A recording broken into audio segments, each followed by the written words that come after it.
Hey, what's up and how's it going, all in my beers? I'm Mike McRock for the McRock & Bolt Wrestling Review Show. And right now, I'm going to give you my predictions for TNA Impact's pay-per-view event this Sunday, Sacrifice.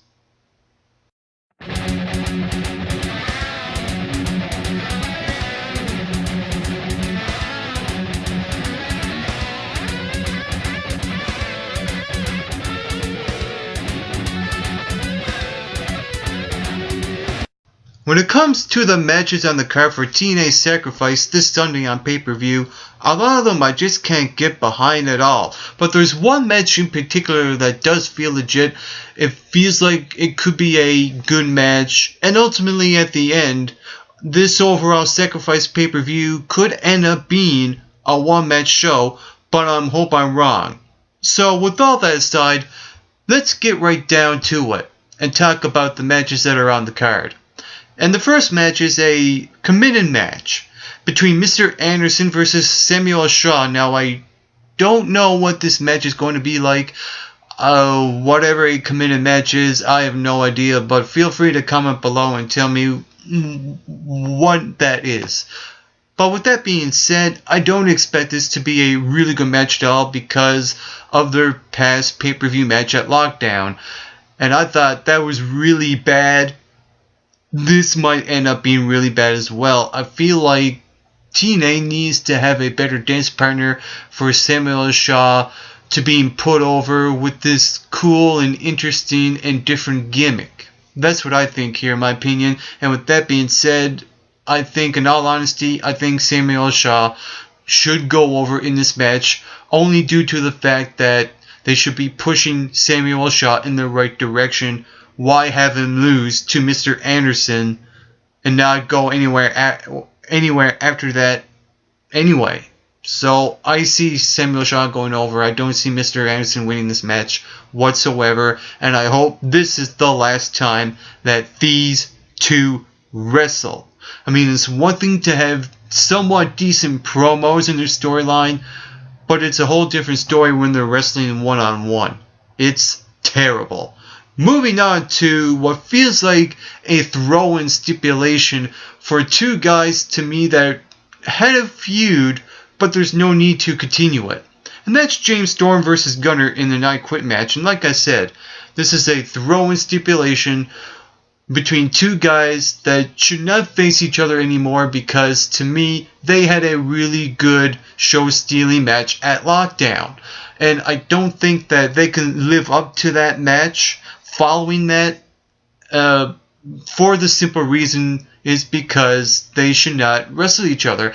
And it's the complete opposite with Mr. Anderson and Samuel Shaw because those two keep having bad matches over and over. The opposite is happening with James Storm and Gunner. These two actually have really good physical matches with each other. The chemistry is there. They were once tag team partners. They were once friends. Now they're foes. And they had really good matches.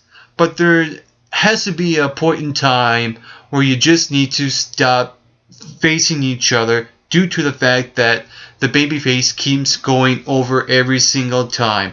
Gunner won at Lockdown. There's no need to continue this rivalry. I question why this match is even happening. And with all that taken into account, I think TNA is going to treat James Storm really bad and have Gunner go over. That's just my opinion here. And then we have an X Division Championship match. Match number 3.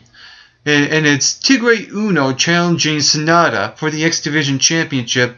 And this is the third match, like I said. And it just feels like that TNA has been throwing in this stipulation, best of 3. Their first two matches were just okay. They could have been a lot better. So with that being said, I expect this to be a lot longer match. At least a 15 or 20 minute great high-flying, spotted X-Division type of match. And I see Sonata going over in this match because, for the simple fact that it's too soon for him to lose the X-Division Championship. And with that said, it's sad to see the state of the X Division right now because the X Division is not what it used to be. Chris Sabin is gone.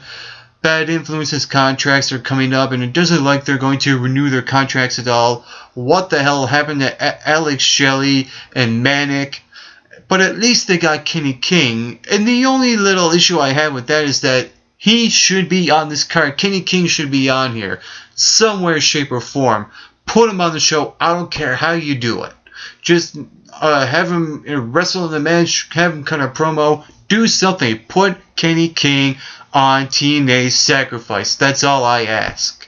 But with that being said, with this X Division Championship match, like I said, I hope I get that 5-star classic X Division Temple match, because let's face it, their first two matches were not all that great. So I expect this to be something great, something spectacular. Is it going to happen? Questionable. But we'll see what happens. Moving on to the Knockouts Championship match, and it's Angelina Love versus Madison Rayne for the Knockouts Championship. And to me, going into this match, I feel like that Angelina Love should go over. Only because TNA brought her back, you have her turn heel, and the beautiful people are reunited once again. Angelina Love and Velvet Sky. So, with that said, why on earth would TNA have Angelina lose this match? This would be all for nothing. So this is the one and only reason why. Well, not the only reason, but this is the one big reason why I think Angelina Love should go over in this match. And another thing is that Madison Rayne has been champion for quite some time now, and I think it's time for a change to have a new Knockouts champion. Just saying. Moving on to a tables match, and to me, this is the one match that I'm really looking forward to in this match, because this feels like a legit storyline, decent, good build-up. You have Bully Ray turning on Dixie Carter. Even though the logic fail is there, why on earth is Bully Ray a babyface? But at least it's a change for his character. And he cost Bobby Roode the match at Lockdown. And then you have the whole thing where Bobby Roode set up Bully Ray in Dixie's office only to be attacked by Bobby Roode. And then you have Dixie Carter come on TNA and be the third party between the feud between Bobby Roode and Bully Ray. They cut really good promos throughout this entire feud. They had a open challenge, a tables match between Bobby Roode and Gunner, where Storm and eventually Bully Ray came in, and now they're going to have a tag team match this week on Impact. So at least they're actually building up interest to the storyline between these two. And I'm kind of torn on who I think should win this match, because Bobby Roode lost at Lockdown, so it makes sense for him to win at this pay-per-view, because it will balance him out in a sense. But in the same time, you want to run with Bully Ray's babyface turn and have him go over. So I'm really 50-50 split.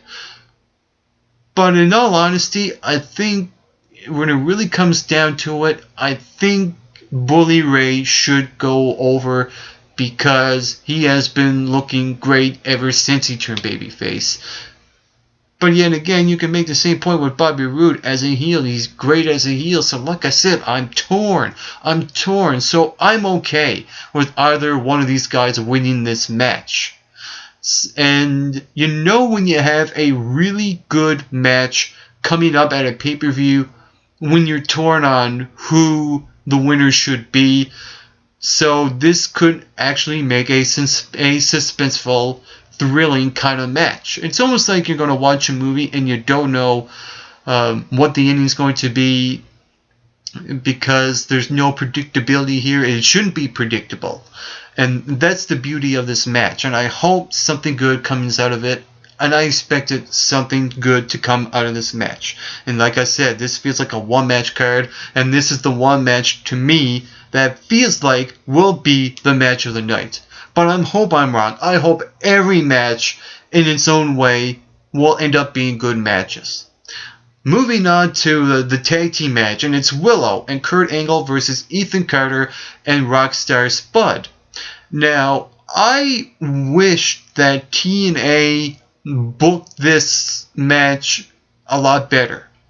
Because to me, they're sicking Ethan Carter and Spud the Wolves with Kurt Angle and Willow. I see Willow and Kurt Angle going over in this match because Kurt Angle just came back, and you have Jeff Hardy's new character, Willow. And this would have been a lot better if you had Ethan Carter versus Kurt Angle to see what Ethan Carter can do in the ring with Kurt Angle a lot more than opposed to a tag team match where you don't get to see his full potential. I would rather see, and for that reason, I would rather see Kurt Angle versus Ethan Carter one-on-one. So I question the booking going into this match. And with that said, you can throw in Rockstar Spud versus Will-O-The-Wisp, and that would make a really good, entertaining one-on-one match. It would probably turn out to be, one of those matches where a lot of shenanigans happens, and you have maybe Willow go over. And I wish TNA would have done that instead of throwing in a tag team match that feels like a throw-in. So with that being said, like I said, I feel like Kurt Angle and Willow will go over in this match, and then we get to the main event. And I wish TNA would construct their pay-per-views a lot better than this. Because ultimately, at the end of the day, you want to draw your audience in for that one match, that one main world title match where your main title is on the line. That is the match you should focus on first instead of focusing on the mid-carded matches on the show. I think that's dumb. I think it's stupid on all levels of stupid. And with that being said, I feel like that they're throwing this under the bus. There's no real build-up to this match between Eric Young and Magnus, and I hope, by God, they actually do pull off a good match, because there's no build-up of this match at all. I get it. It's Magnus' rematch, and he'll probably end up going over with a screwy finish where Abyss comes in and costs Eric Young the match. But you know what? I'd like to see Eric Young retain this title only for the fact that he does deserve the title. And I hope it's not a transitional run. I hope it's not a flash in the pan kind of moment for Eric Young. I would like to see Eric Young have that legit run for the championship. I don't know if he can do it. I don't know if he can draw for TNA when it comes to building up pay-per-views and TNA shows, house shows, etc., etc. But come on, TNA, don't screw this up. Have Eric Young go over in this match and have Magnus lose. That's all I gotta say. And with all that being said, there's one thing I'm really disappointed when it comes to the overall aspect to Sacrifice, is that there's no careers on the line. I think that's bad. It's disappointing. It does diminish the meaning of TNA's Sacrifice pay-per-view, and I thought that they would have a match where at least one match in any match, have someone's career on the line. Come on. I mean, that's ridiculous. I mean, I expected Sacrifice to have had, like I said, at least one match where someone's career on the line and they don't have it. That's disappointing. It's terrible. And I feel like this is another pay-per-view for TNA. That's all I have to say. So I'm really skeptical. Skeptical or whatever. I can't even speak anymore. But I hope this is a better pay-per-view than I expect TNA to have. And with that being said, what are your predictions for TNA Sacrifice? Comment below, let me know. While you're at it, you can follow MRB Wrestling on Twitter. You can become Mick Rockin' Bolted by hitting that subscribe button down below this video to subscribe to our YouTube channel. And you can also like the Mick Rockin' Bolt Wrestling Review Show on Facebook. And on a final note, to all you viewers watching, get plenty of rest and always do your best.